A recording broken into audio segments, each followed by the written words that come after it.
جی ملک صاحب، آج invest idea اور ڈونیٹ اسکل میں ہمارے چند دوستوں نے اخبار پڑھ کے یہ سوال کیا ہے کہ حکومت نے ایک تو گیس کے جو ہے نا سوئی گیس کے ریٹ بڑھا دیے ہیں اور اس کے کہا ہے کہ 50% جو ہے نا وہ کھپت میں بھی اضافہ ہوا ہے،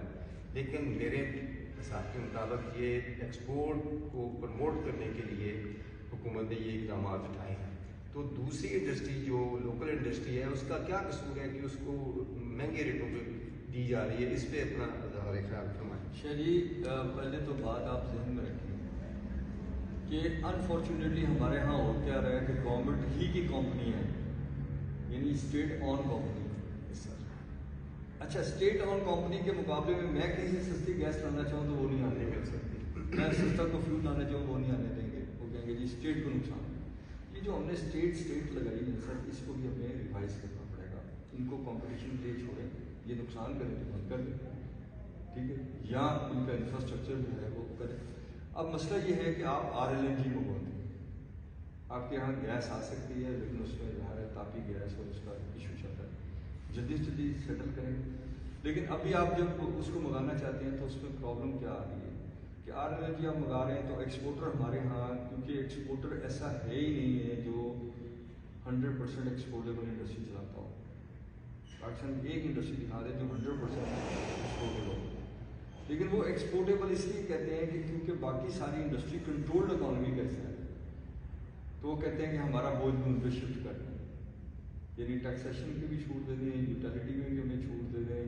SROs بھی ہمیں دے دیں، ریفنڈ بھی ہمارے دے دیں، اور باقی سب کو پھنسا کے رکھیں کیونکہ ہم ڈالر لا رہے ہیں۔ اور آپ دیکھیں کہ جو پاکستانی ملک سے باہر ہیں وہ بھی اب آج اسٹیٹ بینک نے کہا ہے کہ 2024 میں $2 بلین وہ کم دیکھیں گے آپ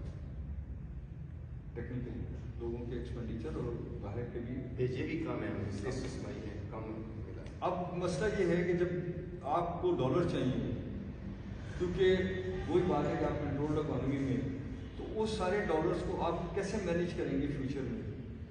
کہ آپ نے لوگوں کی جو پیمنٹیں روکی ہوئی ہیں، جو آپ کے ڈیٹ کھڑے ہیں، جو آپ نے فیول ایڈجسٹمنٹ میں پیسے دینے ہیں، جو آپ نے ان کے سارے ایکسپینڈیچر دینے، گیس کا آپ نے پیسہ دینا ہے، تو اب آپ اس کو ایڈجسٹ کرتے ہیں۔ ایک تو مارک اپ آپ کا اس وقت 27% ہے، جب 27% ہے تو وہ بھی آپ کی کاسٹ میں جاتا ہے، گورنمنٹ کی کاسٹ میں جاتا ہے۔ پھر آپ نے اس کو مینیج کرنے کے لیے ہائی پروفیشنل لوگوں کو ہائر کیے،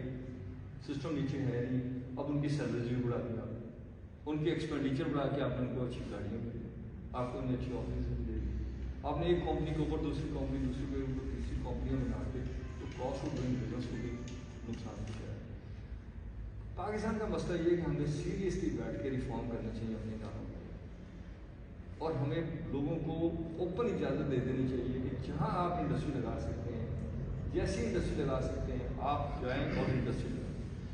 آپ پروفٹ کمائیں تو گورنمنٹ کو پیسہ دیں،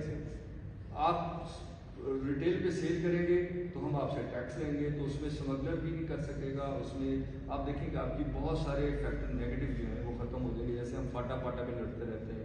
وہ کہتے ہیں جی مال ادھر آ جاتا ہے، وہ کہتے ہیں جی مال ادھر چلا جاتا ہے، یہ سارے چیزوں کی بیس جڑ جو ہے وہ ریٹیل کا ٹیکس ہے۔ اچھا، اب کہتے ہیں جی ریٹیلر ٹیکس نہیں دیتا، سر یہ ساری غلط بات ہے۔ ریٹیلر بیچارے کے پاس تو مور دین 70% وہ پروڈکٹ آتی ہے، کامن ریٹیلر کی بات کر رہا ہوں، جس کے اوپر پرائز مارک ہے۔ آپ پرائز کیوں مارک کرنا چاہتے ہیں؟ آپ اس کو کمپٹیشن میں رکھیں کہ زیادہ سے زیادہ پروڈکشن ہے، جب زیادہ پروڈکشن ہوگی تو خود بخود وہ انسینٹیوائز کر کے بیچے گا، جب وہ انسینٹیوائز کر کے بیچے گا تو آپ کے ملک کے اندر لوگوں تک وہ چیزیں پہنچیں گی۔ ہمیں چاہیے کہ ہم اوپن اکانومی کی طرف، یعنی اوپن کمپٹیٹیو اکانومی کی طرف اور پروڈکشن بیس اکانومی کی طرف جو ہے وہی آپ کا فراتضر کام کرے گا، کیونکہ ہمارے پاس اور آئٹمز آ جائیں گے مال کو خریدنے کے لیے، وہی آپ کی ترقی اور انوویشن میں کام کریں گے کیونکہ میں نے آپ کو کمپیٹ کرنا ہے، وہی ہماری ٹیکنالوجی کو بہتر کریں گے کیونکہ ہم اسکل ایجوکیشن کو بہتر کریں گے۔ تو آپ نے جو دو فیکٹر مینیج کیے ہوئے ہیں انہوں نے پورے ملک کو ہمیشہ سے اسٹیک ہولڈر بنا کے رکھا، ایک یہ کہ ہم نے اسٹیٹ انٹرپرائزز کو بچانا اور پھر ایک اور اسٹیٹ انٹرپرائز بناتے چلے رہے ہیں، ٹھیک ہے، اور دوسری چیز یہ ہے کہ ہم نے کاسٹ آف ڈوئنگ بزنس میں اور کنٹرولڈ اکانومی میں رہنا، تاکہ ہر وقت لگے کہ میں چیف منسٹر کا محتاج ہوں، اگر ان کا موڈ خراب ہوگا تو میں کیا کروں گا، میں گورنر صاحب کے پیچھے پھر رہا ہوں،